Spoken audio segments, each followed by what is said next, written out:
Assalamualaikum warahmatullahi wabarakatuh. Salam.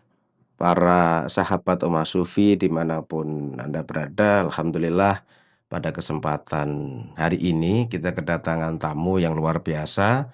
Ada Kiai Haji Ahmad Faisal Zaini yang kita biasa menyebutnya itu dengan nama Gus Hilmi. Selamat sore Mas Hilmi. Sore. Oke, Hasan. alhamdulillah ini berkenan Ya, hadir di Oma alhamdulillah ya. Sufi pada kesempatan kali Ya. ini ya, karena ini kita ngobrol santai Ngobrol santai. Gus Helmi, Ya. yang sekaligus ini launching podcast Oma Sufinya Oma Sufi. Jatma Aswaja. Ya. Nah, ini kan sudah mendekati hari ke-10 Ya. di puasa Ramadan kali ini. Apa Ya. yang selama ini menjadi Ya. kesan, pesan, dan dirasakan oleh Gus Helmi dalam Ramadan kali ini? Ya, Ramadan di Indonesia ini nikmat luar biasa. Berbeda dengan berpuasa di bulan Ramadan dibandingkan dengan di negara-negara lain. Suasana spiritualitas di masyarakat yang menjadi budaya itu sudah berlangsung lama. Dan ini menunjukkan bahwa negara Indonesia ini meski tidak disebut sebagai negara agama, tetapi bisa menjadi contoh di mana spirit di dalam berbangsa bernegara ini menjadikan nilai agama ini sebagai pondasi. Nah, puasa kalau kita merujuk dalam Ihya Ulumuddin, ya, karya Imam Ghazali disebutkan bahwa ada 3 level, ya, ada 3 makom dalam berpuasa. Pertama adalah yang disebut dengan shaumul umum, yaitu puasanya orang awam. Puasa orang awam ya? Yang menahan hanya rasa lapar dan haus saja. Oke. Yang kedua adalah shaumul khusus, yaitu puasanya orang-orang soleh. Oke. Yang dia juga bisa menjaga mulutnya, bisa menjaga matanya, bisa menjaga telinganya, bisa menjaga tangan dan kakinya untuk taqarrub ilallah. Ya. Dan yang makom ketiga ini saya kira makom para nabi, ya, para tabi'in, yaitu yang disebut sebagai shaumul khususil khusus. Jadi puasanya yang istimewa, ya, yang buat mereka ini ketika hatinya bergeser tidak zikrullah sudah batal. Pasti berat sekali ya, Mas? Berat sekali. Kalau kita kira-kira yang paling awam saja lah ya, gitu ya. Lumayan kan, kita dapat pahala untuk menahan rasa lapar dan haus. Syukur-syukur kita bisa naik level menjadi puasanya orang-orang soleh. Amin. Nah, ini kan menjadi menarik ini kalau tadi Gus Hilmi ceritakan bahwa ada beberapa tingkatan puasa. Nah, kebetulan podcast ini nih, ini kan Oma Sufi ini kan salah satu dari etalase dari organisasi Jatma Aswaja atau Jam'iyah Ahlu Thariqah Al-Mutabaroh Ahlu Sunnah wal Jamaah, di mana organisasi ini kan memang spesifik kita bicara persoalan tasfiyatun nafas, bicara persoalan pensucian hati, dan tentu sekian aktivitas dakwah yang bernuansa sufistik dan tasawuf di sana. Nah, ini menjadi menarik saat kemudian dihubungkan dengan tadi Mas Hilmi sampaikan bahwa ada banyak makomat atau tingkatan-tingkatan puasa. Nah, apa yang kemudian sekiranya ini akan menjadi harapan? Karena saat kemudian kebaikan dilakukan secara individual itu pasti sudah baik, tapi saat kemudian dilakukan secara kolektif berjamaah itu pasti akan lebih baik lagi. Nah, kira-kira hubungan antara puasa sebagai sebuah kebaikan individual dan organisasi yang kemudian menebarkan kebaikan, bagaimana ini akan dikolaborasikan ke depan dan diformulasikan? Ya, idealnya memang kalau setiap individu kita sudah menjadi individu yang baik, maka dalam satu ikatan sosial yang lebih luas, ya, yang berjamaah itu melalui berbagai macam khidmah di organisasi manapun, ya, maka setiap individu-individu yang baik ini kemudian menjadi satu entitas kebaikan yang bersifat berjamaah, tentu ini akan menjadi satu tatanan masyarakat yang kita harapkan. Ini yang dalam Quran disebutkan la khairu fi katsirin min najwahum illa man amara bisadaqatin au ma'rufin au islahin bainan nas. Jadi tidak ada gunanya kita ini berkumpul ya, berjamaah, berorganisasi, berormas dan seterusnya, atau misalnya berpartai politik sekalipun gitu ya. Kalau seluruh yang kita lakukan itu tidak mendasarkan kepada 3 pilar utama. Yang pertama itu adalah sodakotin, artinya yang kuat membantu yang lemah, yang kaya membantu yang miskin, memberi. Ya. Nah, yang kedua adalah au ma'rufin, berbuat baik. Yang ketiga, ini yang tadi oleh Gus Hasan ditanyakan dalam konteks berjamaah adalah au islahin bainan nas. Nah, ini membangun masyarakat yang damai, Yang baik ya. guyup, yang baik, yang satu. Nah, tentu kan ini menjadi menarik ya. Hari-hari ini kita lagi dilatih, ditarbiyah di bulan suci Ramadan. Betul.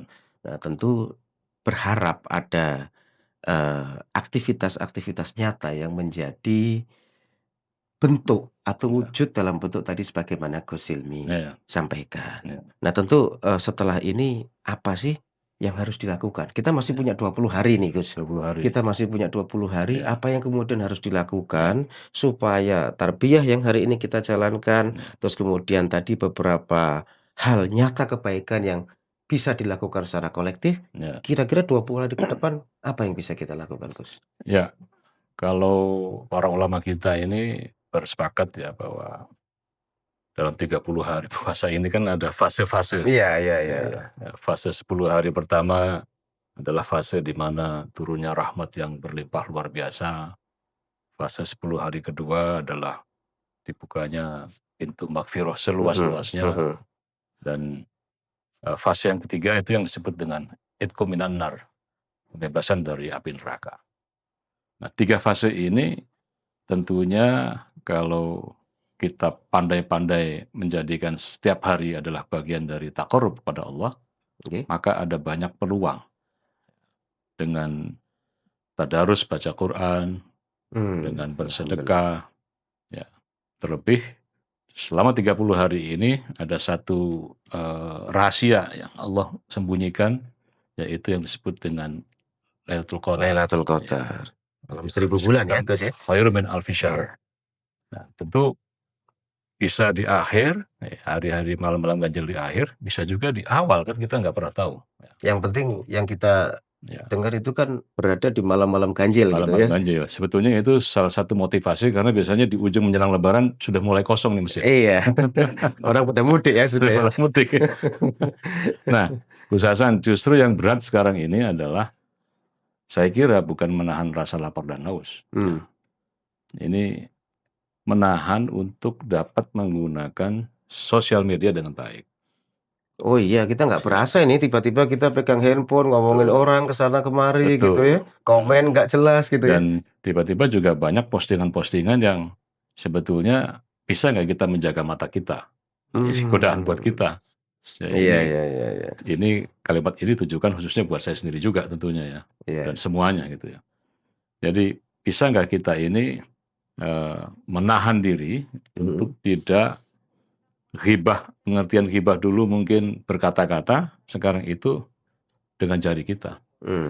Makanya dalam Quran sudah jauh hari disebutkan dalam Quran surat Yasin, al-yauma nakhtimu ala afwahim wa tukallimuna aydihim wa tashhadu arjuluhum bima kanu.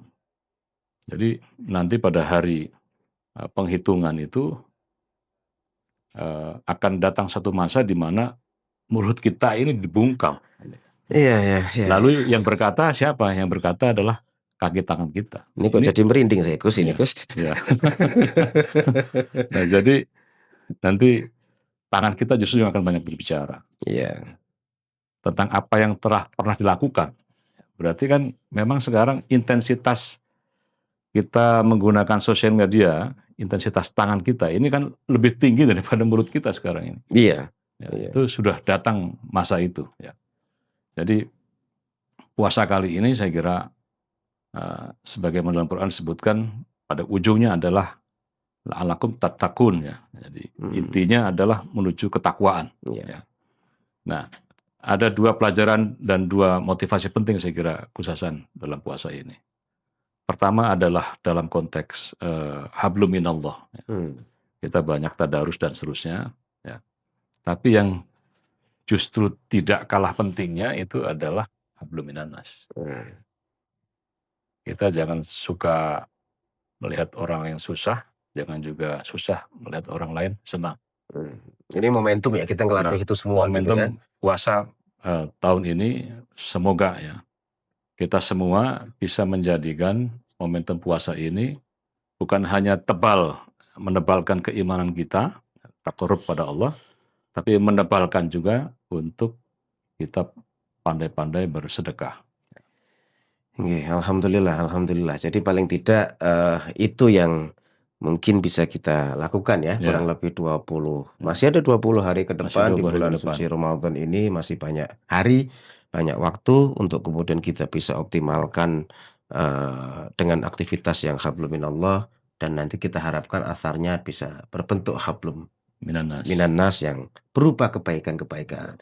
Dan kebaikan-kebaikan itu tentu kalau terorganisir akan semakin lebih bisa memberikan Ya, kemanfaatan dan kita tentunya. bersyukur ya bahwa telah lahir satu ormas kemasyarakatan dan keagamaan, ya, Jamiah Diniyah Ijtimaiyah yang disebut dengan Jatma Aswaja Jatma ini, Aswaja.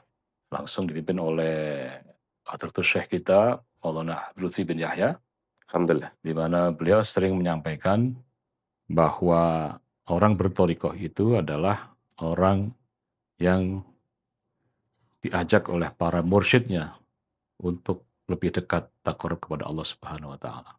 Tidak ada yang lain, ya. Jadi maka untuk itu tuntunan, ya, ajaran dan dawuh-dawuh yang diajarkan oleh guru kita adalah merupakan bagian dari penanaman ajaran nilai-nilai, baik yang bersifat transendental, ya.